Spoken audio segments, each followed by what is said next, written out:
ഈ റസൂലിന്റെ ദീനിൽ ഖബറിന് എന്ത് സ്ഥാനം ഉണ്ടാവുക? ജാറത്തിന് എന്ത് സ്ഥാനം ഉണ്ടാവുക? മഖബറക്ക് എന്ത് സ്ഥാനം ഉണ്ടാവുക? നിങ്ങൾക്ക് തോന്നുന്നുണ്ടോ നബി സല്ലല്ലാഹു അലൈഹി വസല്ലമ മക്ക പിടിച്ചടക്കിയപ്പോ, മക്ക വിജയിച്ചടക്കിയ ഫത്ഹു മക്ക നടന്നപ്പോ അലി റളിയല്ലാഹു അൻഹുവിനോട് ഒന്നാമത് കൽപ്പിക്കുന്ന കൽപ്പന എന്താണെന്നറിയോ? ഉയർന്നു നിൽക്കുന്ന ഒരു ഖബറും തട്ടി നിരപ്പാക്കാതെ വെറുതെ വിടുന്ന.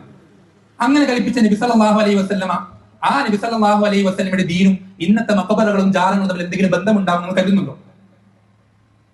തനിക്ക് അധികാരം കിട്ടുമ്പോൾ ഏറ്റവും ആദ്യം ചെയ്യുന്ന കാര്യം അത് ഖബറുകൾ തട്ടി നിരപ്പാക്കുക എന്നതാണെങ്കിൽ ആ റസൂലിന്റെ ദീനിൽ എങ്ങനെയാണ് ഖബറുകൾക്ക് സ്ഥാനം ഉണ്ടാവും, മഖബറുകൾക്ക് സ്ഥാനം ഉണ്ടാവും, ജാറങ്ങൾക്ക് സ്ഥാനം ഉണ്ടാവും? എങ്ങനെ ഉണ്ടാവുക? ചിന്തിച്ചു നോക്കണം.